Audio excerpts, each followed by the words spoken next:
What to do about that extra fat between the breast and armpit?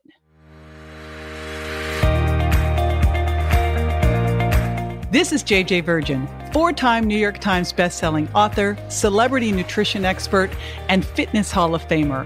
I've been on a lifelong quest for answers to the toughest health questions. And now I'm sharing what I found with you. Welcome to Ask the Health Expert.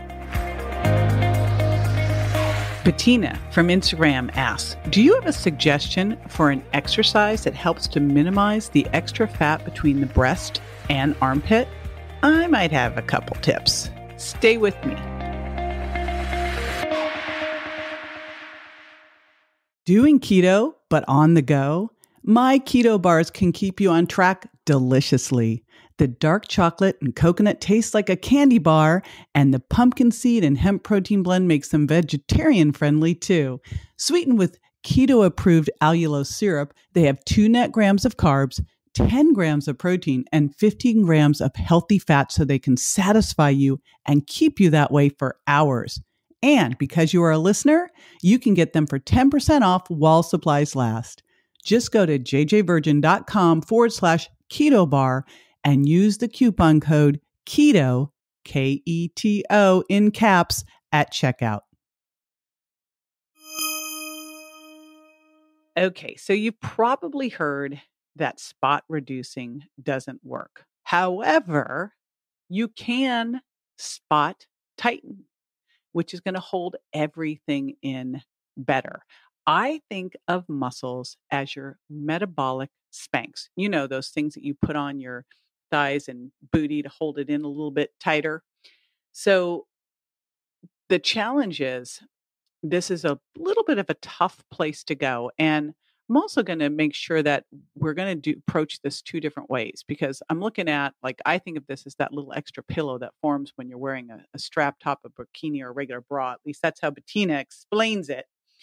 So we want to focus on exercises that can hit that area. Now, I have a lot of exercises in my Fast Fitness program that go through this, but let me go through a couple of suggestions of ones for you.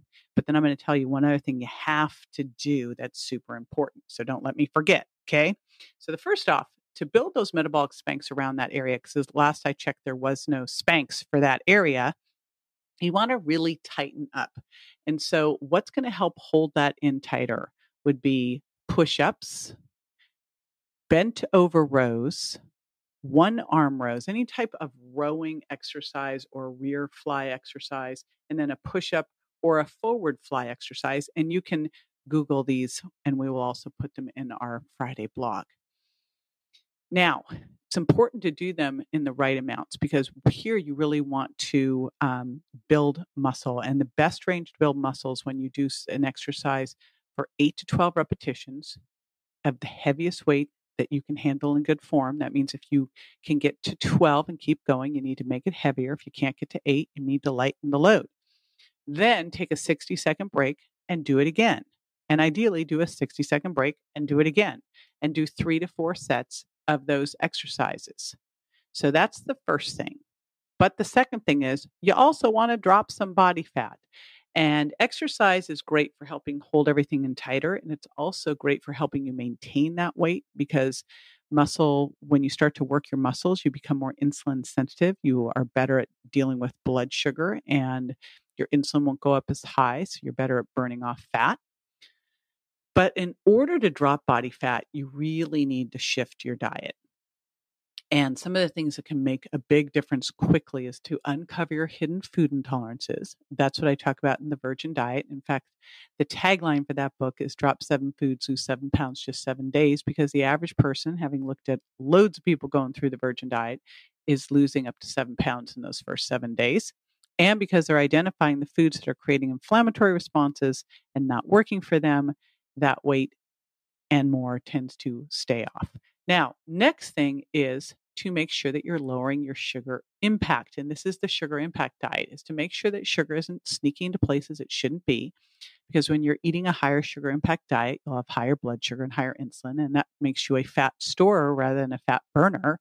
And some of that fat, if you are one of those genetic people who tends to store more fat around their upper torso, will go right to that pillow that Bettina talks about.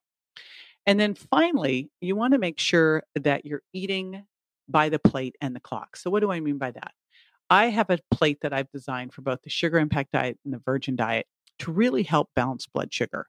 It includes healthy fats, little amounts, 2 to 4 servings, and that would be things like avocado, olive oil, nuts and seeds, and then clean protein, things like wild fish and grass-fed beef. Now, of course, you also get a little bit of healthy fat in that wild fish as well. So you count that in. Loads of non-starchy vegetables to get the fiber and all the phytonutrients, all the great stuff from the plants, and a little bit of a slow, low carb. And these plates are detailed in the books. But why they're put together this way is to really help you balance blood sugar. So you don't have a big blood sugar response, and you don't have a big insulin response. Because when insulin can stay low, it's easier for your body to use stored fat for fuel. The other important thing is to eat by the clock. And that means we're going to start to work on stopping eating 3 to 4 hours before bed. That's step one. And then making sure that you're eating every 4 to 6 hours. So getting rid of the snacks, and ideally moving into eating more within an 8-hour window once your blood sugar is really stabilized, so that you might be having a late breakfast, smaller lunch, early dinner, or lunch might even be missed, or it might just be a bar. So those are the things that can help your body lose fat, and then the exercise can help tighten everything up and help you keep that fat off. This is JJ with Ask the Health Expert. I do this 5 times a week, so make sure you never miss a show by going to subscribetojj.com.